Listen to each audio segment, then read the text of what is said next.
Ini beda dengan bagi-bagi jabatan. Itu beda dengan bagi-bagi mengenai itu. Namun ini pun menurut saya juga tidak cukup, Mas Andi. Jadi semenjak saya kembali ke Indonesia, saya menyampaikan kepada Direktorat Jenderal Kekayaan Negara yang mengelola seluruh kekayaan negara yang dipisahkan. Saya sampaikan semua Kementerian Keuangan yang bertugas apakah dia menjadi komisaris atau pengawas BLU harus dimonitor dia kerja apa. Bukannya di sana kemudian dia menikmati jabatan. Kami evaluasi dia menjalankan tugas apa enggak. Dia mengawasi dari BUMN atau BLU yang diawasi itu atau tidak. Kan itu yang disebut corporate governance. Jadi Mas Andi, pertama mengikuti tata kelola corporate governance, tata kelola keuangan negara. Kita melakukan itu. Masalah bahwa tugas-tugas ini memberikan konsekuensi harus tetap azas yang tadi kepantasan. Kalau BUMN ini rugi dan saya harus melakukan PMN, saya akan tanya dulu apa yang salah. Siapa yang membuat kenapa BUMN ini harus mendapatkan PMN? Apakah itu adalah karena pengawasan lemah atau karena dia memang harus menjalankan misi negara yang memang pemerintah harus memasukkan dana lebih. Jadi poin saya adalah kita mendudukkan semuanya satu persatu. Dan memang saya akui masalah keuangan negara itu sangat rumit. Dan oleh karena itu kami terus-menerus akan melakukan ya tadi transparansi, edukasi, akuntabilitas. Nggak gampang tapi harus dilakukan. Karena rakyat akan mudah sekali seperti yang dalam forum hari ini aja antara Mas Andi sama saya. Pertanyaan banyak sekali tuh. Yeah. Dan semuanya bisa saja kemudian merembet kemana-mana. Saya memahami perasaan masyarakat tadi. Tapi saya juga mengatakan ya udah kita kerjakan lagi, kita perbaiki. Saya selalu mengatakan kalau ada aturannya kita lakukan dengan baik. Dan tadi asas kepantasan dan kepatutan menurut saya sesuatu yang tidak berlebihan untuk kita penuhi Mas Andi. Dalam situasi hari ini ya kita harus berjalan secara patut aja sebagai pejabat negara. Sebagai orang yang mengelola keuangan negara. Baik, nah sekarang ada gerakan untuk memboikot pajak. Mendorong orang untuk jangan bayar pajak karena pajak kita dipakai bermewah-mewahan oleh petugas pajak. Kemudian diikuti dengan pertanyaan, pajak kita ini dipakai untuk apa aja sih sebenarnya? Oke, kita mengumpulkan pajak tahun lalu sekitar 1.750 triliun. Ini oleh 44.000 karyawan kita dipajak. Total penerimaan kita lebih dari 2.500 triliun. Ada dari bea cukai, ada penerimaan negara bukan pajak, gitu ya. Masyarakat menanyakan untuk apa, makanya kami sering mengupload. Kemarin saya meresmikan sama Menteri Kesehatan perluasan RSCM. Kalau dia ruang operasinya hanya 11 atau 18, yang antri sampai 4.000 pasien, sampai nunggunya nggak tahu sampai kapan dioperasi. Kita melakukan anggaran pemihakan untuk bisa membangun itu. Sama seperti waktu pandemi COVID, ribuan, ratusan ribu dari masyarakat kita yang terkena COVID, kalau masuk ke rumah sakit nggak ada satupun yang membayar. Itu triliunan tagihan kepada negara.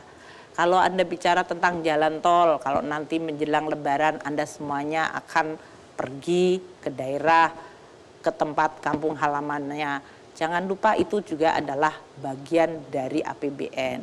Kalau kita lihat di berbagai tempat dibangun bendungan, itu juga adalah. Kalau Anda lihat TNI Polri bertugas, alutsistanya sekarang membaik, itu juga dari APBN. Kalau Anda bicara tentang dokter, guru, dan yang lain-lain, madrasah, pesantren, itu semuanya mendapatkan bagian. Kalau sekarang ada 36.000 lebih anak-anak kita yang bisa sekolah di universitas terbaik di dunia, sehingga mereka generasi muda punya kebanggaan, punya confidence, itu juga dari APBN. Kalau ada yang mau research mengenai dari mulai vaksin sampai kepada malaria, sampai biodiversity, kami memberikan itu. Kalau sekarang para aktivis budaya mau melakukan dari mulai mempreserve budaya lokal sampai dia mau performance, kami membuat dana abadi kebudayaan. Jadi kalau mau bicara tentang APBN, uang pajak Anda di sana. uang pajak saya ditilep, Bu. Kalau Anda membayar pajak dengan benar menggunakan e-filing, membayarnya itu langsung masuk kekayaan negara. Yang menilep dan ditilep itu adalah biasanya wajib pajak yang nakal. Bekerja sama dengan aparat pajak yang nakal, mereka yang harusnya bayarnya katakanlah 100, dia kemudian kong kali kong membayar hanya 10. Dan itu dinikmati oleh dua pihak yang jahat itu. Itulah yang uang pajak yang hilang. Tapi kalau Mas Andi bayar pajak, saya bayar pajak, itu langsung kepada kas negara yang ada di Bank Indonesia langsung sebagai pemegang kas negara. Setiap pengeluaran kita keluarkan berdasarkan dokumen anggaran. Dari membantu masyarakat miskin, kemarin Bu Risma, lansia, orang-orang yang pendapatannya tidak memadai, sampai kepada seluruh pembangunan infrastruktur satelit, waktu terjadi pandemi, seluruh internet digratiskan, itu semuanya adalah menggunakan uang pajak yang Anda bayarkan. Baik, pertanyaan penutup. Jadi pelajaran apa yang diambil oleh Anda sebagai Menteri Keuangan dan jajaran di Kementerian Keuangan atas kasus gonjang-ganjing terakhir ini? Kepercayaan dan kredibilitas itu membangunnya lama dan sangat sulit. Bisa hilang hanya dalam waktu semalam, 1 menit. Dan itu tidak selalu harus membuat kita menyerah. Kalau kita melihat betapa sangat rusaknya dampak dari kasus ini, kita boleh menyesal, kita boleh marah, kita boleh emosi. Tapi itu tidak seharusnya kekecewaan dan kemarahan itu membuat kita berhenti. Jadi kita mulai lagi membangun proses lama, painful, untuk membangun lagi reputasi. Itulah yang saya sebutkan sebagai tugas negara. Kita kerjakan dengan kerendahan hati, kemampuan kita untuk bisa menjalankan dan membangun lagi. Ya kita lakukan, Mas. Baik, terima kasih Bu Sri Mulyani sudah hadir di acara Kick Andi Double Check. Saya hargai itu. Terima kasih Mas Andi. Baik, itu tadi perbincangan dengan Menteri Keuangan Sri Mulyani mengenai beberapa hal yang menjadi pembicaraan di masyarakat. Semoga pembicaraan ini bermanfaat bagi kita semua. Dan bagi Anda yang tadi tidak mengikuti pembicaraan ini dari awal, Anda bisa menonton tayangan ulangnya di metrotvnews.com dan cuplikannya di channel YouTube Kick Andy Show. Semoga pembicaraan ini bermanfaat bagi kita semua. Terima kasih.